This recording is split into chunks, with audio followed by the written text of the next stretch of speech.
Empate em 1-1, tá? Na Neoquímica Arena, né? 1-1. Um jogo onde, pelo menos eu entendi assim, né? O Palmeiras foi superior. E aí talvez, o Caio, fique essa sensação de que foi um jogo frustrante pro lado do Palmeiras, né? Acho que, mais uma vez, dentro dessa temporada, o Palmeiras faz um jogo bom na Arena, principalmente no primeiro tempo, mas não consegue vencer, não consegue sair de lá com os 3 pontos, não consegue sair com o resultado positivo. Acho que pro campeonato, assim, nenhum dos dois o resultado ele é ótimo. Mas para circunstâncias, ele é pior pro Palmeiras, que tá brigando pelo título, que viu um Flamengo empatar durante a tarde, podia ter colado ainda mais. Então faltou um pouquinho pro Palmeiras aproveitar as chances, principalmente que teve no primeiro tempo.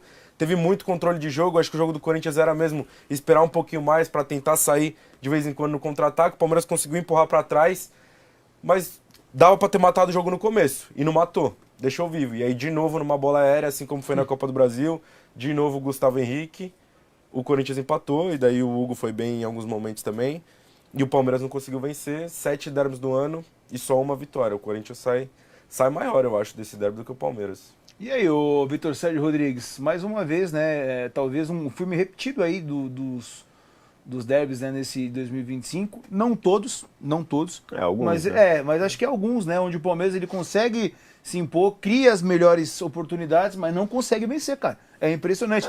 Claro que eu fiz uma brincadeira com o Renatinho, e de fato é verdade, cara. O Palmeiras está passando mal pro Corinthians. Essa é a realidade, cara. Isso daí é coisa natural que acontece em clássico. Tem hora que quem tá melhor não consegue ganhar e por aí vai. Acho que você teve isso, né? Por exemplo, o Cruzeiro agora o Cruzeiro tá muito bem, mas pô, quando o Atlético inaugurou a Neoquímica, a Arena MRV, o Atlético estava muito superior ao Cruzeiro. Isso acontece. Em clássico isso tem. Sei lá, se você quiser ir falar de Flamengo e Vasco no final dos anos 90, 2000, o Vasco era um dos melhores times do continente. E o Flamengo ganhou 3 estaduais seguidos em cima do Vasco. Isso acontece. Acho que tem ali um componente muito claro para mim, que o Corinthians entendeu qual era o momento dele ontem. Vários desfalques, então jogou ali com 4 na última linha, 3 da frente, protegendo muito bem esse funil ali da frente da área. Foi muito competente nisso. E acho que a sensação isso pro Palmeiras é de que jogou melhor. Acho que o Abel falou muito bem nisso, né? Acho que a sensação é uma sensação de um empate que foi pior pro Palmeiras, tanto porque o Palmeiras tá brigando pelo título, o Corinthians tá ali num meio de tabela que nesse momento não é muito perigoso, mas pode virar, mas nesse momento não é. Então empate pro Corinthians e pro Palmeiras, porque o Palmeiras atuou melhor, né? O Palmeiras mostrou, especialmente no primeiro tempo. Acho que a reta final do jogo o Palmeiras já estava bem desorganizado ali, já estava bem cansado. Né? Não sei se cansado ou frustrado, mas, sei lá, primeiro tempo e os 15 do segundo, o Palmeiras bem mais organizado e... Eu acho que o Vitor Roque cansou, volume. Isso ficou claro. E o jogo do Palmeiras tem passado muito por ele. Ele está sendo o principal jogador. Acho que ele foi muito bem. Ele cansou mesmo, começou a segurar demais a bola, não aparecer tanto. O jogo passa muito por ele, pelo Flaco. E aí, as substituições que o Abel fez, eu nem acho que foram substituições ruins. São as opções que tem mesmo. Mas os dois que entraram, o Sousa e o Facundo, não surtiram efeito nenhum. Não conseguiram criar nada e erraram praticamente tudo que tentaram. E o Abel morreu com 3 substituições, né? Sim. Acho que mostra também que ele entendeu que não tinha opções melhores no banco. E aí o Palmeiras cansou. Eu acho que de uma maneira geral, assim, é óbvio que a questão do empate pro Palmeiras pensando em título, pensando em encostar no Flamengo ali, é claro que é frustrante. É frustrante porque o desempenho não foi para deixar 2 pontos lá. O Palmeiras produziu para ganhar o jogo e...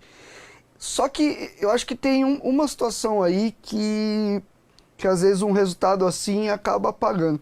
Cara, o Palmeiras tá jogando bem, cara. Sim, melhorou. E é muito louco que esses derbys, eu estava, claro, brincando aqui, eles têm destravado coisas do Palmeiras. Porque o Palmeiras pós-paulista, ele dá uma arrancada no Brasileiro, começa a jogar bem. E o Palmeiras pós-eliminação da Copa do Brasil é quando, de novo, o Abel mexe na estrutura toda, acha a dupla, né, o Flaco Roque, e o Palmeiras consegue... Então, é o seu treinador, mais uma vez, dando uma resposta em meio a uma crise que, teoricamente, foi gerada pelo seu grande rival. A questão é que, diferente de outros jogos, o de ontem, o Palmeiras, tipo, não que trocou, ele foi muito superior. E até normal que fosse superior pela qualidade que tem, pelo Corinthians desmantelado. Mas assim, eu acho que, olhando com perspectiva para a temporada do Palmeiras, você vê o time encaixando de novo, eu acho que é positivo. Independente dos desfalques, cara, jogar na Neoquímica Arena é muito difícil, cara. Não é um campo... O Palmeiras costuma ir bem lá, também não, mas é muito difícil jogar por lá. E assim, eu acho que a grande notícia hoje é essa. O Palmeiras joga bem. O Palmeiras achou uma saída. Claro, o futebol é cíclico, é dinâmico, quarta e domingo tudo muda. Mas hoje o Palmeiras é um dos times que mais jogam bem no Brasil. E eu acho que com a qualidade que tem, vai manter o time brigando, que era a briga que a gente estava brincando aqui. O Corinthians, a realidade é essa, é competir, é pelear, é uma Copa do Brasil que dá pra você chegar, e o Palmeiras sim pensa em coisas maiores, porque são momentos distintos dos dois clubes. E pensar em quarta domingo, se o Palmeiras, a menos que o Palmeiras seja eliminado na Libertadores, vai ser quarta domingo até 7 de dezembro. Sim. É a única chance do Palmeiras ter... Quer dizer, na verdade nem serão 2 folgas, porque se ele for eliminado da Libertadores, ele vai pagar 2 jogos atrasados. Então, basicamente... seria uma folga só da final da Libertadores, porque... Aliás, isso é uma coisa que a CBF ela tá flertando com a tragédia, né? Porque o Flamengo tem um jogo atrasado, o Palmeiras tem um jogo atrasado, se os dois decidirem a Libertadores, vai estar de novo o problema do calendário, né? Porque ou eles vão jogar com 48 horas lá, tipo terça e quinta, ou eles vão jogar no meio da data FIFA. Porque no meio mesmo, porque não vai ter data. Não vai ter data. Se os dois decidirem a final da Libertadores, não vai ter data. Então vai ser isso, né? Vai ser uma batida... se o Palmeiras chegar na final da Libertadores, ele vai jogar todas as datas possíveis até 7 de dezembro. Tirando aí uma data FIFA, porque a gente já falou isso, né? A data FIFA na volta não para coisa nenhuma. Você joga mesmo e que se dane quem tá voltando. Então, é um ponto. Mas o Renato acho que matou ali. Se o torcedor do Palmeiras reclamava da falta de jogo, falta de envolver o adversário, de jogar o que a gente diz, a sensação de jogar bem, a sensação de jogar do jogo fluir, isso começou a acontecer depois de colocar Flávio Lopes e Vitor Roque. Não, eu acho que... esse é um ponto. E eu acho que a mudança de chave também é a questão do Vitor Roque. O Caio até falou que ele fez mais um bom jogo. Pô, achei e você vê, cara, até no semblante, na movimentação mais firme. Claro que fisicamente também hoje ele tá numa condição melhor. Ele vinha de uma temporada onde ele jogava muito pouco. Quando ele chega no Palmeiras também, a gente esquece disso, né? Que ele tem uma passagem na Europa onde ele não teve... Quase não joga. Ele quase não jogou. Então teve uma adaptação ao novo time, uma retomada da questão física. Os valores que foram envolvidos na negociação dele, já gera automaticamente uma pressão muito grande, porque todo mundo achava que ele ia chegar fazendo 3 gols por jogo. Mas pagou muito. Só que você consegue ver hoje em dia essa questão mesmo anímica dele, da confiança, a bola não tá queimando tanto, você vê que ele tá mais leve, ele tá jogando com mais naturalidade. Então assim, um jogador do nível dele, quando emplaca, quando pega no tranco que nele pegou, tem muito a ver com isso. E tem muito a ver com o Palmeiras reestruturando, né? O Palmeiras rejuvenesceu muito seu elenco. Reformulação total. Quer um outro exemplo? Ontem o jogo do Evangelista foi muito bom também, que é um jogador que também acabou de chegar. Sabe? Ele conseguindo fazer o jogo muito bom, eu acho demais. Eu gostei, foi cara. bom. Eu gostei, mano. Eu acho que ele é bem melhor do que a média das atuações dele com a camisa do Palmeiras. Não sei se foi ontem, pra mim, acho que foi um dos melhores jogos dele que eu vi do Palmeiras. Nesse período que o Rio saiu, ele fez bons jogos. E acho que ele é um cara bom pra ter no elenco. Mas ontem ele era o cara com mais espaço. E aí, eu acho que falta um pouquinho. Total. Acelerar um pouquinho mais o jogo, inverter...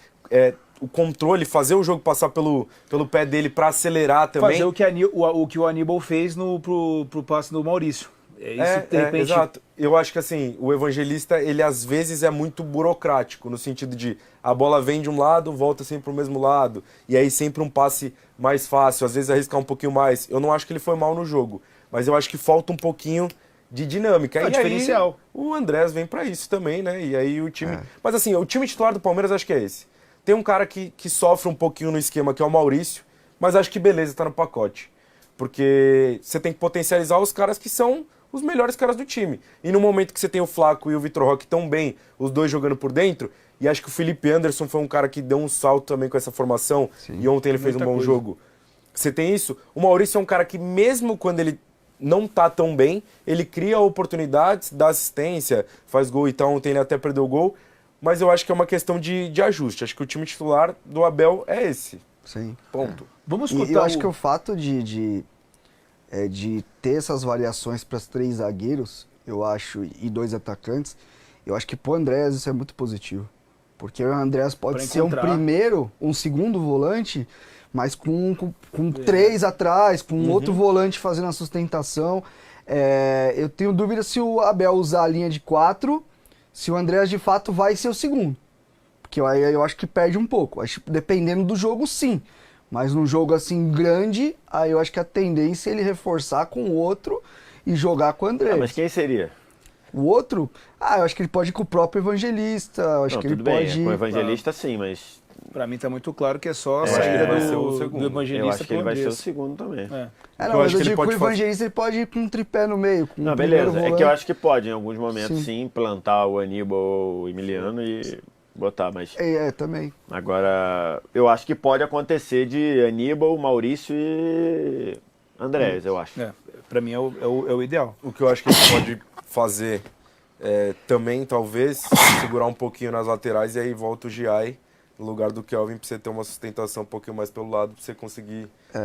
E tá bem legal o elenco do Palmeiras, porque é isso, ele te dá várias... Que nem você tem Kelvin e Giai. Eles entregam coisas totalmente diferentes. Sim. Entendeu? Você tem no Kelvin, você tem profundidade, você tem muita chegada na frente, você tem alguém pra jogar aí da amplitude máxima. O Giai já é um cara que pode jogar até como um zagueiro pelo lado direito, Várias mais por vezes ele dentro, fez. mais pegada. A melhor Então, fase dele assim, foi assim. isso é bem interessante. Não, E a própria chegada do GFT é a mesma coisa. O GFT é mais Kelvin do que o Piquerez. É que o Piquerez faz as duas. Faz né? as duas. O tenho- Piquerez Se foi a melhor precisar, lateral que tem precisar na ser América do terceiro Sul. zagueiro, ele faz. Se precisar atacar o corredor, ele ataca. Eu É tenho isso. a sensação que esse elenco do Palmeiras não foi exatamente montado para esse esquema.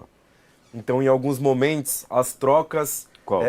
Com 3? Com 3 zagueiros. Não, com os 4 da tá. frente, com 2 meias Tá. e 2 atacantes. Porque ele não tem um reserva de ataque. Então, se você tem os dois, Flaco e Vitor Roque, o banco é Thales, o Luigi, são os meninos da base que ainda são muito cruz e não te O Luigi entregam. saiu, né? O Thales saiu. Thales saiu. Thales saiu agora, mas não te entregam tanto. E tanto o Facundo, acho que o Facundo um pouco mais meia, mas o Sousa não é esse cara que nem o Felipe Anderson, assim, que vai um pouquinho pra dentro pra jogar, que chama o jogo, que tenta criar um pouquinho mais. Então acho que isso é uma coisa que o Abel tá mexendo o carro com a roda andando, que faz parte. Até Ele mudou o questão de esquema, zagueiros, né? então Se a gente for ajusta. pensar, se o Palmeiras for um time que vai jogar com 3 zagueiros, você tem que ter mais zagueiro no elenco. Sim. É que a questão é que ele tem laterais que fazem Sim, perfeito. esse trabalho, mas E ele assim, sempre usou é lateral muito direito isso meio que mesmo. segura. Se ele, Rocha jogar, fez se ele jogar com 3 zagueiros, dá até pra fazer Giai e 2 Giai, zagueiros, Ou Kelvin, Piquerez, ala, 2 e zagueiros. Piquerez, ala, ou Também. até o Jeff Teste lá e pode Mas botar o próprio um- Piquerez pode ser um terceiro também. terceiro zagueiro, ou o Giai e botar os O alas. Sousa, ele é É. um atacante, mas que ele joga na linha de 5 de ala tranquilamente nos dois lados, no Nottingham, principalmente em fim de jogo, que o Nottingham vinha com o Morato, Murilo, Milankovic, botava o Morato, e o Sousa virava o ala. A questão é que talvez para encaixar todo mundo, o Abel precisasse fazer uma coisa que eu não me lembro do Abel ter jogado, que é com o losango no meio. Acho que o Abel nunca não, jogou com isso losango no meio. Não. Não. Então, porque você poderia fazer Aníbal, aí o Andrés de um lado, o Evangelista do outro, aí o Andrés sendo um meia que ia construir, o Evangelista um cara que iria infiltrar, e o Maurício de 10, e aí a dupla de ataque na frente. Mas eu não me lembro do Abel ter usado o losango no meio. E acho que agora ele não vai abrir mão do Felipe Anderson também. E nem dos dois atacantes também. Isso é um ponto Então, que... mas nesse pra caso mim não- daria os dois atacantes, Pra teria os mim, dois acho que atacantes. não tem nem segredo. É tirar o Evangelista e botar o Andrés Eu acho Pereira. que é Não o tem padrão segredo, também. mas não deveria ter pelo menos segredo pra mim.